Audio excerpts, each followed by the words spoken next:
We are aiming for a round trip to Stavanger, Norway. From here, the cruise liner will steam 2 days in rough waters. Our journey will measure a distance of 9,500 kilometers.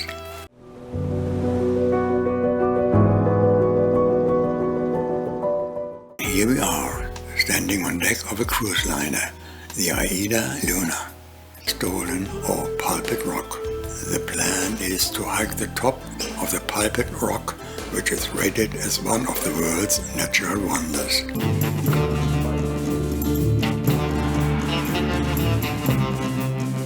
There's a crack separating the plateau from the mountain. One day the whole thing might go. Standing near the edge is close to terrifying. Some happy fools are sitting along the edge, dangling their feet over the unforgiving cliff, absorbing the dizzy view of cold water 604 meters below. They have no feathers. Have a nice flight, fellas.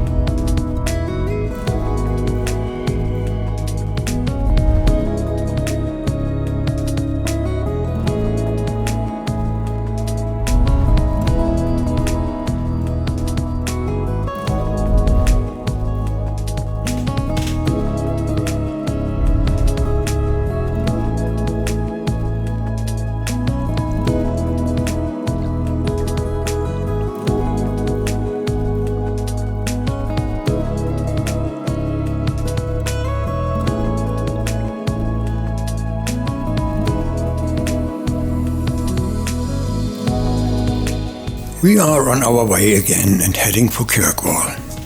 It is raining, but not too heavy, which makes it a good day in Kirkwall at the north end of Scotland.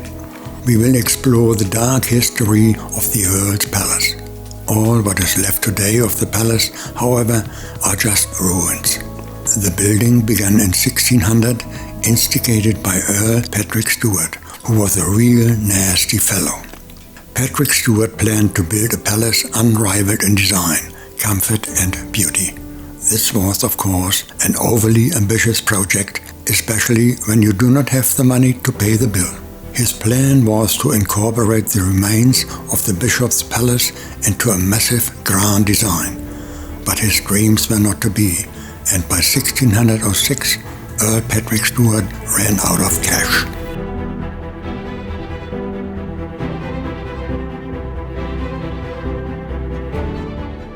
Like his father before him, Patrick's rule over Orkney was a brutal one, earning him the name Black Patey. In 1610, at the age of 35, Earl Patrick Stewart was indicted on 7 charges of treason on the grounds of rebellion against the king. Orkney's most despised earl was found guilty of treason in 1615 and subsequently beheaded. Chop, chop. And according to tradition, so wicked was he that his execution had to be delayed for several days to give him time to learn the Lord's Prayer. Go to hell.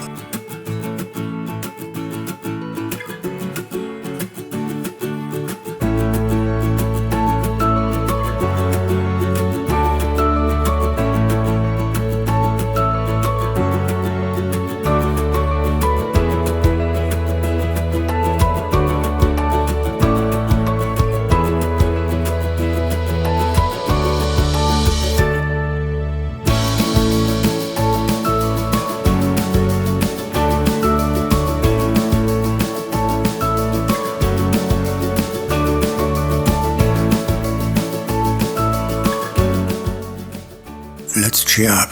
We are going to Iceland and meet some of the 357,000 blue-eyed proud Vikings.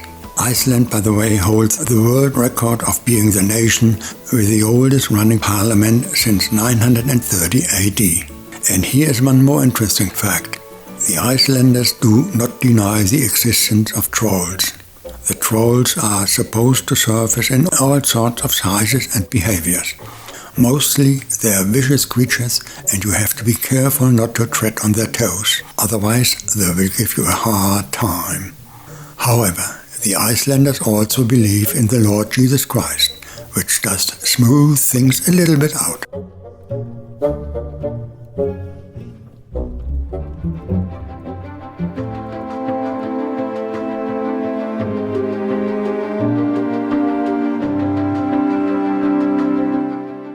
Iceland is a Nordic island country in the North Atlantic Ocean with a subarctic climate.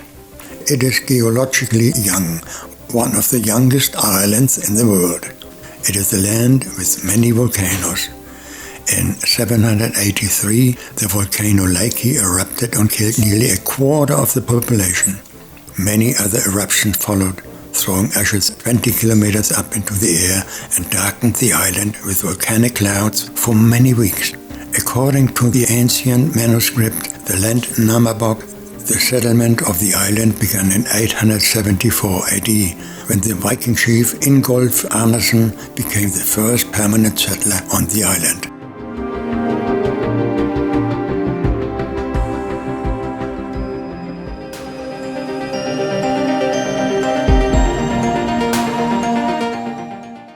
Our first stop is the capital Reykjavik. From here we booked a glacier expedition to the glacier Solhamekol. The glacier lies close to the infamous volcano Mýrdalsjökull, another tongue twister, which erupted in 2010, causing widespread havoc at European airports. Our tour guide gave us a short rundown on the volcano's history with the worrying information that another eruption of this magma-filled monster is overdue and it could erupt any day soon. We just stored this knowledge deep inside our brains and went anyway.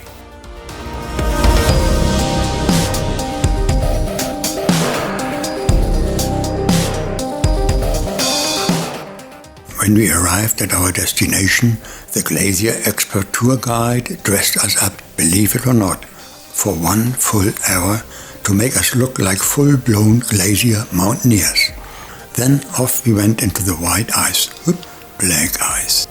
Yes, the ice was covered with black dust from previous volcanic eruptions. And yes, that was a disappointment. All of those beautiful images on Google with the crystal clear white bluish ice were gone under the dust. However, on the bright side, it was something different in comparison to the sun-stricken landscape in Australia. So we enjoyed the tour and had fun.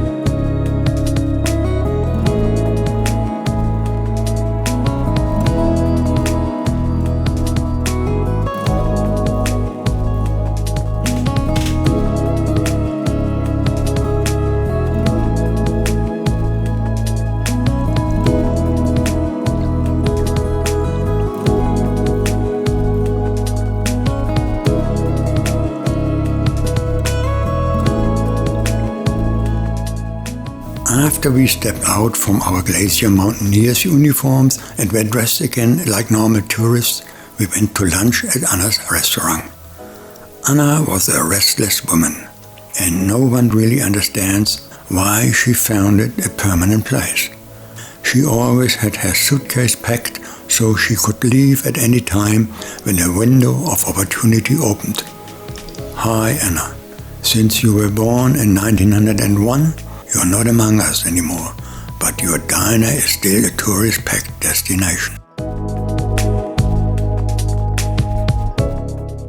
After a tasty lunch at Anna's, off we went to the Skogafoss waterfall. Don't we all love waterfalls? Water gushing down a cliff, splashing onto the ground, running further, more quiet, down the river and ending where? The Skogafoss drops down 60 meters and is framed by huge mossy boulders. The producers of the video series Game of Thrones and Vikings, thought it was beautiful enough to use it as a backdrop for the production. What stands out here is not only the waterfall itself, but even more the surrounding landscape with its moss-covered rocks and river edges. It is nectar for the eye, just beautiful. And that wraps it up for the first day in Iceland. All in all, it was a memorable and exciting day.